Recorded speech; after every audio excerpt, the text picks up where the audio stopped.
The hamstrings are located along the posterior thigh between the vastus lateralis and the adductor magnus.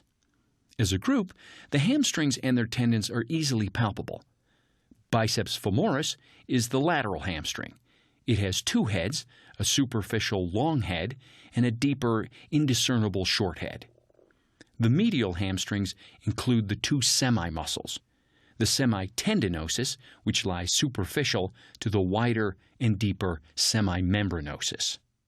So the hamstrings. They get their name from 18th century butchers who used to hang hog carcasses in their window from the hamstring tendons. Doesn't really have a lot to do with what we're talking about here, but it's still kind of interesting. So let's palpate the hamstrings. My partner's prone on the table, and I'm going to begin by asking my partner to just bring his foot toward his hip, so he's flexing the knee. Go ahead and give me a little resistance there. There you go. And there we can see a great example of the hamstrings.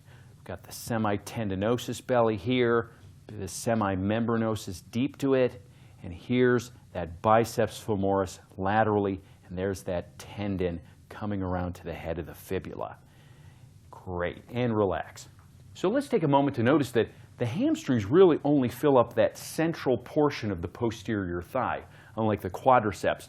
It's really quite a small region right here. And if I ask my partner to go ahead and contract again a little more, there we have a visible line that separates the biceps femoris from the vastus lateralis.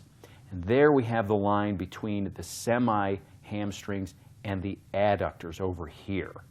Good. So let's isolate the one bony landmark at the base of the pelvis where all the hamstrings attach.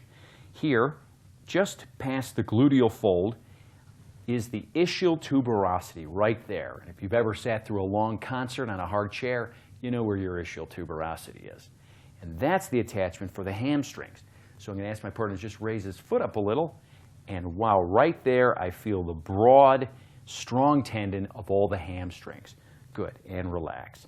And from there, I can work my fingers down and feel here on the lateral side the biceps femoris belly. There as it becomes tendinous here on the lateral side of the knee. And then I can go back to the ischial tuberosity and follow the pathway of the semitendinosus and membranosus. Tendinosus sits on top, and there all the way down to the medial side of the knee. Go ahead and just hold your foot up right there. There we go. There's that semitendinosus tendon.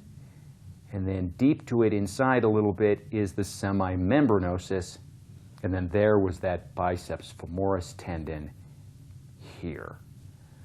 So finally, we can shorten the hamstrings by flexing the knee and even extending the hip a little bit.